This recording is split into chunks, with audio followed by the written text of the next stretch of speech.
دماغ میں شک تھا، حالانکہ حضور میں کوئی شک نہیں۔ ایک دن آگے کہنے لگا کہ بتائیے میری مٹھی میں کیا ہے؟ تو نبی پاک صلی اللہ تعالی علیہ وسلم نے فرمایا اگر میں نے بتا دیا، کہنے لگا اگر آپ نے بتا دیا تو میں کلمہ پڑھ لوں گا۔ حضور نے فرمایا میں نے بتا دینا ہے پر تو نے کوئی نہیں پڑھنا، میں بتا دینا ہے۔ کہ بتائیے، تو حضور نے فرمایا چل سودا کر لیتے ہیں، اگر جو تیری مٹھی میں ہے وہی بتا دے پھر تیرا کیا خیال ہے؟ تو نبی پاک صلی اللہ تعالی علیہ وسلم نے کہا کیا بھئی ابو جہل کی مٹھی میں؟ تو اس کی مٹھی میں کنکر تھے، کنکروں نے کلمہ پڑھنا شروع کر دیا۔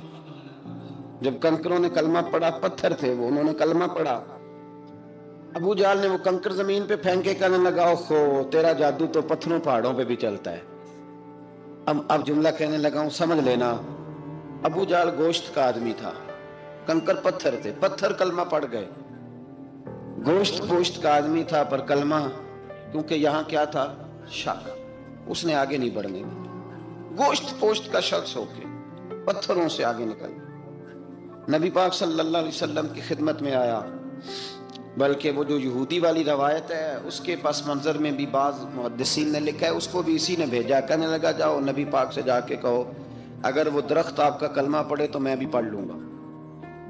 درخت، اب درخت ہوتے تو جاندار ہیں پر کلمے تو کوئی نہیں نہ پڑھتے۔ درخت سے بھی تو انسانوں سے کلمہ پڑھنے کی بات، اگر درخت پڑھے تو میں پڑھ لوں گا۔ نبی پاک صلی اللہ علیہ وسلم دور بیٹھے تھے، درخت دور تھا، اور امام سیوطی علیہ رحمہ نے لکھا ہے درخت بھی کیکر کا تھا۔ نبی پاک صلی اللہ علیہ وسلم نے فرمایا اس یہودی سے کہ تو جا کے درخت کو کہہ کہ تجھے نبی پاک بلاتے ہیں۔ فرمایا میں گیا تو پھر تم نے کہنا جادو کر کے بلایا ہے۔ احتیاط بھی کی، ہر چیز آنکھوں کے سامنے رکھی، تو جا کے کہہ کہ تجھے بلاتے ہیں۔ وہ بندہ گیا، جا کے کہنے لگا، اور امام سیوطی نے اس کو لکھا ہے، کہنے لگے اس نے نبی پاک کا نام بھی نہیں لیا، کیونکہ ابو جہل اینڈ کمپنی کو پتا تھا کہ مصطفیٰ کے نام میں بھی بڑی برکت، خالی نام بھی نہیں لیا۔ کہنے لگا درخت وہ جو سامنے بیٹھے ہیں نا وہ تجھے بلا رہے، نام نہیں لیا حضور کا، وہ جو سامنے بیٹھے ہیں نا، جاءت لدعوتہ الاشجار ساجدۃ۔ امام بوصیری کہتے ہیں درخت آیا اور سجدہ کرتا ہوا، زمین چیرتا ہوا آیا۔ کس طرح آیا؟ پہلے آگے جھکا، پھر پیچھے جھکا، دائیں جھکا، بائیں جھکا۔ یہاں بھی لکھنے والوں نے لکھا ہے کہ وہ نہ درخت اپنی جڑیں اکھیڑ رہا تھا، جب چلنا تھا نا اس نے حضور کی طرف آنا تھا تو آگے دائیں بائیں ہوا، جڑیں اکھیڑ رہا تھا۔ لیکن ہمارے استاد جب ہمیں یہ روایت پڑھایا کرتے تھے تو کہتے تھے جڑیں نہیں اکھیڑ رہا تھا، جب اس نے سنا مجھے نبی پاک نے بلایا تو اسے وجد ہو گیا تھا، وہ جھومنے لگ گیا تھا، جھوم رہا تھا، حضور نے مجھے بلا لیا، جاءت لدعوتہ الاشجار ساجدۃ۔ تو درخت آیا، اس نے آ کے نبی پاک کو سجدہ کیا، لکڑی کا بنا ہوا درخت ہے، سجدہ کیا۔ سجدہ کرنے کے بعد درخت اٹھا اور اٹھ کے اس نے نبی پاک کا کلمہ پڑھا۔ وہ جس کو ابو جہل نے بھیجا تھا نا یہودی، وہ درخت کی حالت دیکھ کے کلمہ پڑھ گیا، وہ کلمہ پڑھ گیا، لیکن یہی بے ایمان کہنے لگا ہوئے ہوئے ان کا تو درختوں پہ بھی جادو چلتا ہے۔ لا ریب فی، شک قرآن پاک میں، لیکن اگر بندے کے دماغ میں ہو اس کا علاج ہے کوئی، ادھر ہی شک بیٹھ جائے۔ میں سادی مثال دیتا ہوں کہ سامنے دیوار صاف ہو لیکن گرد اگر آئینے پہ پڑی ہو، دیوار صاف کرنی چاہیے کہ اینک کا شیشہ صاف کرنا چاہیے؟ ساری زندگی لوگ دیوار صاف کرتے گزار دیتے، ساری زندگی تراش خراش کرتے گزار، اپنی مرضی کی پینٹنگ کرتے گزار دیتے ہیں، پر اپنی آنکھ کی پتلی صاف نہیں کرتے، آنکھ کی پتلی صاف نہیں کرتے۔ کسی نے حضرت رومی سے کہا تھا حضور دنیا میں کوئی اچھا ملتا نہیں، فرمانے لگے تھوڑا رونا شروع کر تاکہ تیری پتلیاں وضو کر لیں، وضو کر لیں، وہ انہیں پتہ چل جائے کہ کتنے صاف ستھرے لوگ دنیا میں پائے جاتے ہیں۔ ابو جہل پھر آ گیا، کہنے لگا اگر آپ چاند کے 2 ٹکڑے کر دیں تو میں کلمہ پڑھنے کو تیار۔ اچھا یہاں بھی بڑی مزے کی بات ہے، اللہ نے پہلے کہہ دیا نبی پاک کو کہ ان الذین کفروا سواء علیہم انذرتہم ام لم تنذرہم لا یؤمنون۔ محبوب یہ جن کی قسمت میں کفر ہے نا، آپ انہیں ڈرائیں چاہے نہ ڈرائیں، یہ ایمان نہیں لائیں گے۔ کنکروں نے بھی کلمہ پڑھ لیا، درختوں نے بھی پڑھ لیا، سارا کچھ ہو گیا، اور اللہ نے بھی کہہ دیا کہ محبوب اس بے ایمان نے کلمہ نہیں پڑھنا، پر حضور نے فرمایا یہ پڑھے نہ پڑھے ہم نے میدان نہیں چھوڑنا، جتنی دفعہ آئے گا نا ہم اسے ضرور معجزہ دکھائیں گے، جتنی دفعہ آئے گا، ہم کیوں میدان چھوڑیں؟ آگے کہنے لگا جی اگر چاند کے 2 ٹکڑے کر دیں تو اقتربت الساعۃ وانشق القمر، تو نبی پاک صلی اللہ علیہ وسلم نے انگلی کا اشارہ کیا، چاند 2 حصوں میں بٹا۔ کوہ صفا ایک پہاڑی تھی مکے میں، آدھا ٹکڑا پہاڑی کی اس جانب ہوا، آدھا اس جانب، یعنی وضاحت کی اللہ کریم نے کہ ایسے نہ ہو کہ یہ کہہ دی وہ تو ایسے بالکل شک ہوا تو مل گیا، پتہ نہیں میری آنکھوں پہ جادو ہو گیا، ملا ہے کہ نہیں ملا۔ جب ٹوٹا تو حدیث پاک میں آتا ہے کہ آدھا چاند کوہ صفا کے ادھر گیا اور آدھا تو پہاڑی تھی، چاند نیچے آیا، پہاڑی کے گرد گھوما، آگے جا کے ملا، یعنی وقفہ دیا گیا باقاعدہ دیکھنے کا، سمجھنے۔ پوری دنیا میں جتنے لوگ اس وقت چاند دیکھ رہے تھے، ہندوستان تک روایتوں میں ملتا ہے کہ لوگوں نے گواہی دی کہ ہم نے چاند ٹوٹتے دیکھا ہے۔ زمانہ مان گیا، لوگوں کی چیخیں نکل گئیں، لوگ قدموں میں گر گئے، پر وہ جس کے دماغ میں شک تھا نا وہ نہیں مانا۔ شجر و حجر پہچان گئے پر انسان کی نظروں میں شک ہی رہا۔ دنیا میں سب سے مجبور، کمزور، بزدل، کم فہم بندہ وہ ہے جس کے دماغ میں شک ہے، سب سے کم فہم آدمی، اس کی فراست روحانیہ زیرو ہے، وہ ایک ناکام شخص ہے، اس کو کسی پہ بھی شک پڑ جائے، کسی پہ بھی۔ ہم نے دیکھا ہے جو عورت اپنے مرد پہ شک کرنے لگ جاتی ہے اس گھر کا کوئی علاج ہی نہیں ہوتا۔ جو شکوہ کرتی ہے روٹی کا، پیسوں کا، وہ کسی دور میں مسئلہ اس کا حل ہو جاتا ہے۔ جو نافرمان ہوتی ہے اس کا بھی مسئلہ کسی نہ کسی زمانے میں حل ہو ہی جاتا ہے۔ یہ جس کو شک پڑ جاتا ہے نا، شک، اس کا مسئلہ قیامت کی صبح تک حل نہیں ہوتا۔ اگر مرد کو شک پڑ جائے اس کا مسئلہ بھی کبھی زندگی میں دوبارہ حل، یاد رکھیں۔ یہ جو شکوک و شبہات ہے نا، قرآن پورا شکوک و شبہات کا ازالہ کرتا ہے، کافر کے سوال کا جواب دیتا ہے، منافق کے سوال کا جواب دیتا ہے۔ قرآن مجید ہر ایک کی تسلی کراتا ہے، لیکن شروع میں بتا دیا کہ لا ریب فی، شک والی گنجائش اس میں۔ لوگ آج تک شک کر رہے ہیں کہ اللہ کا کلام ہے کہ نہیں، آج تک لوگ کہیں۔ تو میرے بھائی، شکوک والی زندگی کمزور ہوتی ہے، شکوک والی۔ عقل مند لوگوں کی زندگی کمزور زندگی۔ صحابہ کرام عمل والے لوگ تھے، وہ بحثوں میں الجھے رہتے تو عمل نہ کر پاتے۔ ہمارے ہاں نا بحث ہوتی ہے جس مسئلے کا کوئی تعلق ہی نہیں، الجھنوں سے نکل آئیں، عمل کا رستہ۔ بحث جو ہوتی ہے یہ عمل کا رستہ روکتی ہے۔ عقل مند نہ بنے، فرما بردار بنے۔ میرے بھائی، شکوک و شبہات والی جو لائف ہے، لیکن نا انبیاء کرام علیہ السلام کے بارے میں شکوک و شبہات ہیں، اولیاء عظام کے بارے میں۔ اب ایک نیا شک پیدا ہو گیا ہے کہ فیض ملتا ہے کہ نہیں ملتا۔ ہم نے فلانے ولی کو دیکھا نہیں، ساری زندگی اس کا نام لیا، فیض ملے گا کہ نہیں؟ غوث پاک کو دیکھا نہیں، ساری زندگی قادری کہلایا، فیض ملے گا کہ نہیں؟ خواجہ اجمیر کو دیکھا نہیں، چشتی کہلائے، فیض ملا کہ نہیں؟ صابر پیا کو دیکھا نہیں، صابری کہلائے، فیض ملا کہ نہیں؟ او خدا کے بندے، فیض وہ چیز ہے جو نظر نہیں آتی پر محسوس سب سے زیادہ ہوتی ہے۔ ملے تو حضرت اویس کرنی بھی نہیں تھے نبی پاک سے، وہ بھی نہیں ملے تھے، ملاقات ان کی بھی نہیں ہوئی۔ کیا کہو گے؟ ملاقات نہیں ہوئی، لیکن فیوز و برکات کا یہ عالم ہے کہ میرے محبوب نے فرمایا وہ دعا کرے گا تو اللہ میری امت کی بخشش فرمائے گا۔ تو آپ ہمارے صوفیاء میں ایک سلسلہ اویسیہ ہے، سلسلہ اویسیہ میں اکثر ملاقات نہیں ہوتی، اکثر نہیں ملاقات ہوتی بغیر دیکھیں نا، آپ جب کسی کا نام جپتے ہیں، جب کسی کا نام لیتے ہیں، جب اسی کا ذکر کرتے ہیں، جب اسی کے تذکرے میں رہتے ہیں، تو اللہ تبارک و تعالیٰ کے یہ جو کامل لوگ ہوتے ہیں یہ متوجہ ہو جاتے ہیں، ان کی توجہ ہوتی ہے۔ اور خود سرکار نے فرمایا دو آپس میں محبت کرنے والے، ایک مشرق میں ایک مغرب میں، قیامت کے دن اللہ دونوں کو جنت میں اکٹھا فرما دے گا۔ یہ کیا بات ہوئی کہ ہر بات میں شک کرنا کہ جی وہ فلانے سے ملاقات ہی نہیں ہوئی؟ تو کس طرح بھائی؟ ملاقات ایک الگ چیز کا نام ہے، ملاقات ایک الگ شے کا نام ہے، اور فیوز و برکات ایک، اللہ سے ملاقات ہوئی ہے، رزق دیتا ہے کہ نہیں؟ زندگی دیتا ہے، ساری چیزیں دیتا ہے، تو ملاقات تو کوئی نہیں کرتا۔ تو اس لیے ہر چیز کو ٹھیک ہے، وہ جو جگہ جس جگہ پہ جو بات ہے اس کو وہاں رہنا چاہیے، لیکن یہ شکوک ہیں، ان سے باہر نکلیں، ان سے باہر آئیں۔ اولیاء اللہ کا جو فیضان ہے، ان کی جو محبت ہے، ان کے جو طریق. حضرت سلیمان بن بشار رحمت اللہ علیہ کے بزرگ گزرے ہیں. وہ کہتے ہیں میرے پاس، میں بڑا خوبصورت تھا جوانی میں، دین کی تھوڑی سی خدمت کرتا تھا تو ایک عورت آ گئی.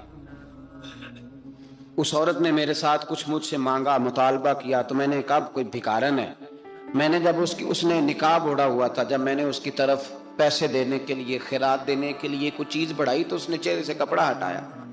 میں نے نظر جھکا لی، کہنے لگی سلیمان میرا رنگ روپ تو دیکھ، میں کتنی خوبصورت ہوں، میں تیری محبت میں گرفتار ہو گئی، خدا را میں اپنے آپ کو تیرے حوالے کرتی ہوں. آپ فرماتے ہیں جب اس کے نیت اور ارادے میں اور لفظوں میں نے فطور دیکھا تو میں استغفر اللہ پڑھتا وہاں سے بھاگ گیا.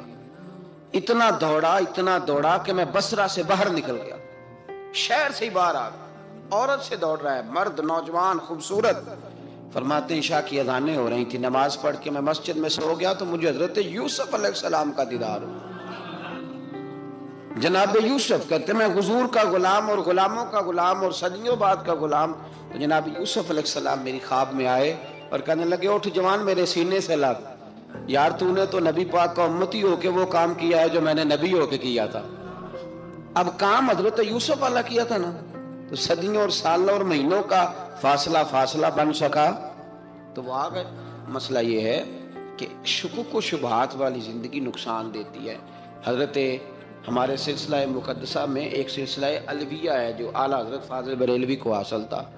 شاہ عبدالعزیز صاحب محدث دہلوی رحمۃ اللہ تعالیٰ علیہ نے بڑا لکھا مولا علی کی شان پہ، حضرت علی پہ کلام، ان کا ذکر، ان کے تذکرے اس قدر فنا ہو گئے کہ ہر وقت ذکر علی کرتے.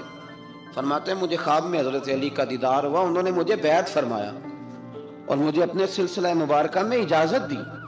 تو شاہ صاحب رحمت اللہ علیہ فرمایا کرتے تھے کہ میں نے وہ بہت کم لوگ ہیں جن کو پھر ان میں بیعت فرمایا جاتا ہے، تھوڑے چند لوگ، اور ان کو سلسلہ مبارکہ میں اس میں چند لوگ ہیں. اعلیٰ حضرت کے بعد شاہ رسول ہے، شاہ رسول کے بعد شاہ عبدالعزیز محدث دہلوی، وہ ڈائریکٹ مولا علی شیر خدا سے بیعت. تو مطلب یہ ہے کہ کام شکوک و شبہات سے نکلیں.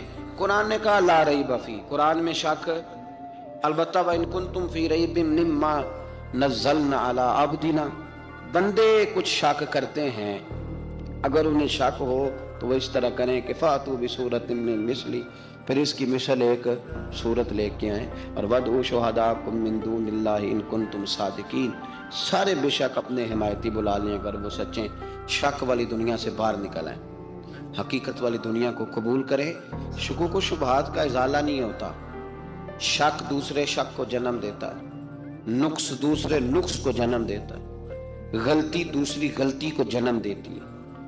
اور انسان جب تک شکوک کی، میں نے آپ کو کہہ دیا کہ ہر گھر بس سکتا ہے، ہر گھر، ہر عورت کے صحیح ہونے کی امید ہوتی ہے، پر جس بی بی کو اپنے خاوند کے کردار پہ شک ہو وہ بی بی کبھی مطمئن نہیں ہوتی. ہر گھر بس جاتا ہے لیکن جس خاوند کو اپنے بیوی کے کردار پہ شک ہو جائے اس کا کبھی اس کے ساتھ سلوک مخلصانہ. شکوک والی زندگی بیماروں کی زندگی ہے، شکوک والی زندگی بیماروں کی زندگی، کمزوروں کی زندگی، بزدلوں کی زندگی. اس لیے حقیقت والی چیز جب تک آپ کے پاس کوئی چیز کلیئر ہو کے نہیں آتی. شریعت اسلامیہ نے بہتان کی سزا رکھی 80 کوڑے. پتہ ہے آپ کو، جس نے ایسے ہی بہتان لگا دیا، دلیل ہی کوئی نہیں، ایسے ہی کہہ دیا کہ جی وہ مجھے شک ہے، جنہوں نے ایسے کیا ہے، فرمایا اسے کوڑے مارو. شک کی بنیاد پر بہتان ترازی کرتا ہے، کوڑے کی سزا رکھی، 80 کوڑے مارو اس ظالم. یہ شک کر رہا ہے اس کو جب اس کے پاس دلیل ہی کوئی نہیں. یہاں بڑے بندے ہیں بات کر دیتے ہیں، کہتے ہیں جی وہ ایسا ہوا ہوگا، میں نے ایسا دیکھا تھا، ہوگا، کیا تھا، ممکن ہے. تو یہ شکوک ہے. اس شکوک، یہ سامنے والے کا کچھ بھی نہیں بگڑتا، اس بیچارے کا کیا بگڑنا ہے. یاد رکھیں بڑی خوبصورت بات یہاں حضرت عبداللہ ابن مسعود کی. آپ فرمایا کرتے تھے جب کسی بندے پر بندے شک کرتے ہیں اور ناجائز شک کرتے ہیں، اللہ اس کی عزتوں میں اضافہ فرما دیتا ہے، اللہ اسے شانیں عطا کرتا ہے. اپنی زندگی کو بیماریوں سے نکالنے، یہ روحانی بیماری ہے شک، اس سے باہر آنا. یہ ظلم ہے، اولیاء پہ بھی شک، صوفیاء پہ بھی شک، علماء پہ بھی شک، ہر بندے پہ شک، کوئی صحیح نہیں، سارے غلط، میں اکیلا صحیح. اس شک سے باہر آ جائیں.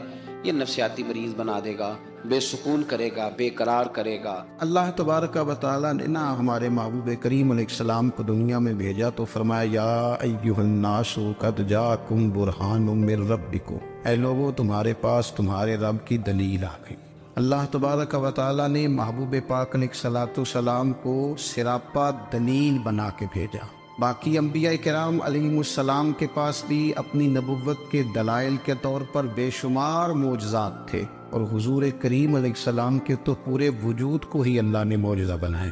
اور نبی پاک صلی اللہ تعالیٰ علیہ وآلہ وسلم کی نبوت کی دلیلیں، حضور کے رسالت کے مستحکم دلائل جگہ جگہ آپ کو ملیں گے۔ سب سے پہلی چیز تو یہ سمجھنے والی ہے کہ نبی پاک علیہ السلام نے جس چیز کو سب سے پہلے اپنی نبوت کی دلیل کے طور پر بیان فرمایا وہ حضور کا کردار ہے، سیرت ہے، عمل ہے، حضور کا لوگوں کے ساتھ رویہ ہے۔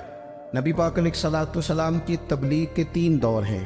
ایک تو حضور نے اپنے قول سے تبلیغ فرمائی، وہ 40 سال کی عمر سے محبوب نے اعلان فرمایا اور تبلیغ کی، اور ایک نبی پاک صلی اللہ تعالیٰ علیہ وسلم بالواسطہ حضور کی تبلیغ ہے جو آج تک جاری ہے۔ امت کے علماء، مشائخ، مبلغین حضور کے دین کو آگے پھیلا رہے ہیں، تو دراصل یہ بھی تبلیغ رسول پاک علیہ السلام ہی کی تبلیغ۔ اور ایک حضور کی تبلیغ کا دور ہے حضور کی پیدائش سے لے کر ولادت مبارکہ سے لے کر حضور علیہ السلام کے اعلان نبوت تک۔ اس دوران نبی پاک نے جو تبلیغ فرمائی ہے وہ اپنے کردار سے فرمائی۔ عرب کا وہ معاشرہ جو بڑا میلا کچیلا گدلا ہو چکا تھا، جس کے اندر سراسر مادہ پرستی کا زور تھا، جس کے اندر لوگ انسانوں کی خرید و فروخت کرتے تھے، جس کے اندر بیٹیوں کو زندہ دفن کر دیتے تھے، جس کے اندر جو آدمی جتنا زیادہ مضبوط ہوتا تھا اتنا زیادہ لٹیرا بن جاتا تھا، اس معاشرے کے اندر رسول کریم علیہ السلام نے 40 سال گزارے، اور اس طرح گزارے کہ جو بیگانے بھی تھے وہ بھی کہا کرتے تھے یہ صادق ہے، یہ امین ہے۔ اور جب حضور نے اعلان نبوت کیا تو فرمایا، یہ قرآن مجید کے لفظ ہیں، فرمایا فَقَدْ لَبِثْتُ فِيكُمْ عُمَرًا مِّن قَبْلِهِ أَفَلَا تَعْقِلُونَ، میں تمہارے بیچ عمر کا ایک حصہ گزار چکا ہوں، تمہیں عقل نہیں ہے، شعور نہیں ہے۔ نبی کریم علیہ السلام نے اپنے کردار کو، اپنے عمل کو اپنی نبوت کی دلیل کے طور پر بیان فرمایا۔ وہ تو حضرت حلیمہ بھی فرماتی ہیں نا، جب میں نبی کریم علیہ السلام کو اپنے گھر لے گئی تو میرا اپنا بچہ بھی دودھ پیتا تھا، 2 میرے بیٹے ہو گئے، ایک میری یہ نسبی اولاد اور حضور میری رضائی اولاد۔ تو کہتی ہے جب میں کریم محبوب علیہ السلام کو اپنے سینے سے لگاتی تھی تو حضور میرے ایک پستان سے دودھ پیتے تھے اور دوسرا اپنے بھائی کے لیے چھوڑ دیا کرتے تھے۔ یہاں سے رسول کریم علیہ السلام نے کردار کے ذریعے تبلیغ اور پھر اعلان نبوت سے پہلے ایک تنظیم عرب کے جوانوں پر، عرب کے سرداروں پر مشتمل بنائی گئی، جس میں نبی کریم علیہ السلام نے بڑا حصہ لیا سرکار نے، اور بڑے اہم لوگوں کو شعور حضور نے عطا فرمائے۔ وہ اس جماعت کا فیصلہ تھا کہ ہم سارے جوان، سارے بڑے لوگ ملیں گے، یہ حضور کے اعلان نبوت سے پہلے کی بات ہے، ہم بڑے لوگ ملیں گے، کسی بڑے کو کسی چھوٹے پر ظلم نہیں کرنے دیں گے، کسی آدمی کو کسی غریب کا حق نہیں کھانے دیں گے۔ حضور علیہ السلام نے نا اپنی کردار سے، اپنے عمل سے، اور آپ کا جو عمل ہوتا ہے نا وہ اصل ہوتا ہے۔ ایک ہوتا ہے آپ کوئی بات کرتے ہیں اور ایک ہوتا ہے کہ آپ کوئی عمل کرتے ہیں۔ آپ جب عمل کرتے ہیں تو عمل کے ذریعے بھی لوگوں تک بات پہنچتی ہے کہ دراصل آپ کا اٹھنا بیٹھنا چلنا پھرنا کیا ہے۔ میرے رسول کریم علیہ السلام کا اٹھنا بھی ایک نبی کا، بیٹھنا بھی ایک نبی کا، بات کرنا بھی ایک نبی کا، معاملات زندگی کرنا بھی ایک نبی کا، لین دین کرنا بھی ایک نبی کا۔ ایک شخص کہتے ہیں میں نے اعلان نبوت سے پہلے حضور علیہ السلام سے کوئی چیز خریدی تھی اور میں نے عرض کیا تھا آپ یہاں تشریف رکھیں، میں پیسے لے کے آتا ہوں، میں 3 دن کے بعد آیا۔ دیکھو یہ بات کرنی کتنی آسان ہے، بولنی کتنی آسان ہے، پر 3 دن یہاں میرے بھائی کو کسی شخص کو 2 گھنٹے انتظار کرنا پڑ جائے تو لوگ کہتے ہیں الانتظار وشد من القتل، یہ تو قتل سے زیادہ تکلیف والا معاملہ ہے، منتظر رہنا کسی کا۔ کہتے 3 دن کے بعد میں آیا تو میرے رسول کریم وہیں تشریف فرمایا، بس اتنا فرمایا یار تم نے مجھے بڑی تکلیف میں ڈال دیا، 3 دن ہو گئے یہاں رکے ہوئے۔ تو حضور نے اپنے کردار کو، اپنے عمل کو، اپنے معاملات کو سب سے پہلے اپنی نبوت کی دلیل کے طور پر پیش کیا۔ اسی نے کیا خوب کہا تھا کہ جو تیری جان کے دشمن ہے وہ بھی کہتے ہیں، بظاہر تو آئے ہیں نا ہجرت کی رات جان لینے، لیکن امانتیں حضور کے گھر میں رکھی ہوئی ہیں۔